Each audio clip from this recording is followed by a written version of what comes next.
mês que vem a gente deve ter a primeiro leilão, né, de licença para telefonia de quarta geração na frequência de 2,5 GHz.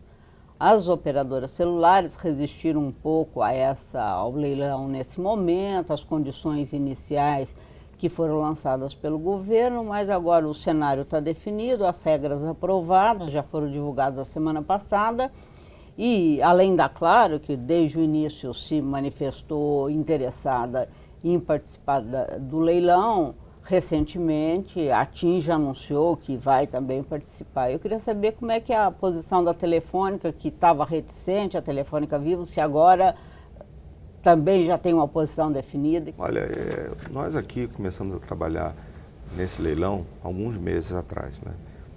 E contratamos uma grande consultoria internacional para nos auxiliar. Temos um grupo permanente de trabalho que está trabalhando há meses, como eu disse. E o nosso objetivo, antes de dar qualquer tipo de declaração pública que fosse contrária ao leilão, e isso a gente tem dito frequentemente, que o espectro radioelétrico para uma operação móvel é como oxigênio. Você não consegue ter uma boa operação móvel se você não tiver o espectro necessário. O que a gente procurou é trazer as dificuldades de uma implementação de um projeto que utiliza frequências altas, né? E essas limitações, elas têm a ver com a questão da instalação de novos sites. Esse é um problema, né? Quer dizer, por ser alto exige mais sites, mais antenas. Mais antenas, né? Essa é uma dificuldade que a gente tem no Brasil.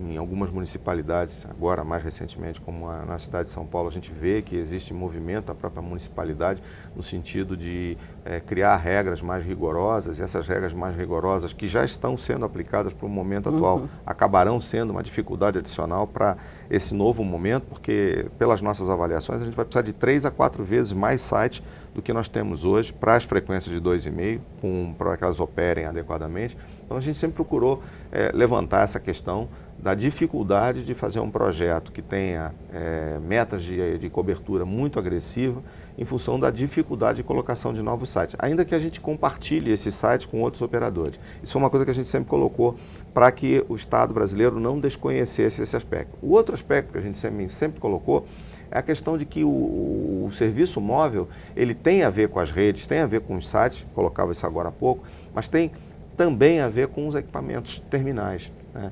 E hoje, no mundo, para a frequência de 2,5 GHz, ainda existe muito pouca variedade e quantidade de equipamentos terminais. E por essa razão eles são caros, tá? Então, a gente não pode esquecer que se nós fizermos um movimento nessa direção, de colocar essas frequências de 2,5, as pessoas vão ter necessidade de comprar os equipamentos, né? Ou os modemzinhos ou os aparelhos.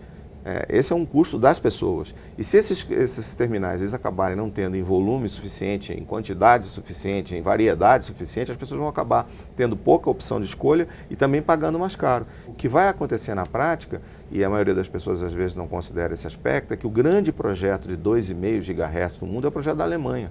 E o projeto da Alemanha foi licitado agora, no finalzinho de 2011, e ele vai amadurecer durante os anos de 2013 e 2014. Entretanto, com uma diferença muito grande em relação ao projeto brasileiro, porque a Alemanha licitou frequências altas, 2,5 GHz, e frequências baixas, 700 MHz. Ou seja, frequências altas para densidade de tráfego, frequências baixas para cobertura. Nós não vamos dispor dessas frequências baixas. Resumindo, Valente, com todos os senões que você coloca, com as, com as suas preocupações, isso significa que a Telefônica Vivo ainda não decidiu sua posição em relação ao leilão? Significa que nós já temos estudado esse tema, nós já sabemos exatamente quais são os custos envolvidos e vamos tomar uma decisão que seja a decisão mais coerente, porque algo que nós não podemos fazer, acho que nenhuma empresa e nem o Estado brasileiro pode fazer, é comprometer a geração de caixa dessas empresas em projetos que vão ter um retorno muito longo. Porque com isso a gente comprometeria a prestação do serviço atual. E nós, da Vivo, você sabe muito bem, nós fizemos um esforço enorme para chegar a 2.750 municipalidades no Brasil. Somos de longe a melhor rede de terceira geração.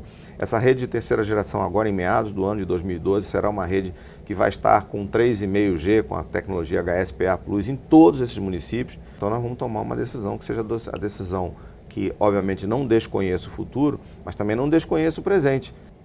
Você acha que o prazo solicitado, né, de cobertura, quer dizer, os prazos que têm que ser atendidos por quem ganhar o leilão são inviáveis frente às dificuldades de instalação das antenas? Inviáveis eu não diria, são agressivos, né? Eu acho que já foram benéficas, foram muito benéficas as alterações que foram produzidas nessa versão do edital. Agora são agressivos, sem dúvida nenhuma, né? E é uma questão física. As frequências de 2,5 GHz, elas têm uma área de cobertura menor. Então elas vão exigir uma engenharia de projeto diferente, onde você vai ter que ter maior número de sites. É verdade que a tecnologia também avançou. Hoje nós temos uma série de fornecedores que têm equipamentos menores, equipamentos que possam ser mais facilmente colocados. É verdade também, mas sem dúvida nenhuma esse vai ser um projeto de engenharia desafiador, considerando os níveis de qualidade que nós achamos que hoje já oferecemos e que nós gostaríamos de ver preservado. Quer dizer que a Telefônica Vivo só vai anunciar a sua posição no dia do leilão? Olha, os nossos competidores são competidores muito fortes, né? Muito fortes. Eles não precisam saber com antecedência das nossas decisões. Mas nós vamos estar presentes lá e sempre fazendo os movimentos que nós entendemos que sejam bons para o país, que sejam bons para a companhia, que sejam bons para os seus usuários. Mas não vamos antecipar isso não, tem tempo.